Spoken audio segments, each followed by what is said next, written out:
John D. Rockefeller Jr.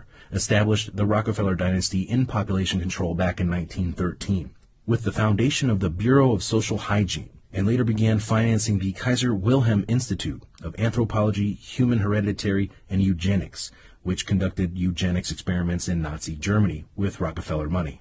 After the end of World War II, eugenics had lost momentum in the U.S. due to the open Nazi support for the program, and was rebranded as things such as molecular biology with the help from people like Julian Huxley, who has extensive ties to the United Nations, and through sustainable development with the support of the Rockefellers and Rothschilds. Published at Bloomberg, which of course is owned by the same presidential candidate and head of the financial task force covered earlier in this report, recently published a report claiming that 11,000 top global scientists urgently declared that the Earth needs fewer people to avoid climate crisis.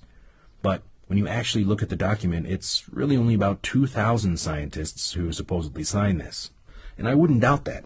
When you see how the Rockefeller family has taken over universities across the country and installed their own like-minded people, it's not too far-fetched to think that they could get a couple thousand scientists to sign this. Now, once you have a greater understanding of what the agenda actually is, as presented in this report, you begin to see how these global bodies, governments, foundations, and financial institutions plan to achieve this new sustainable financial system. You'll begin to see how this has spread everywhere, even in your own local communities, under the guise of sustainable development and saving the planet from climate change. You also begin to see how this global agenda is aimed at, again, concentrating more power into the hands of the oligarchs on the pretext of economic and social justice, saving the planet from yourselves. But for now, I will leave you with this quote from David Rockefeller.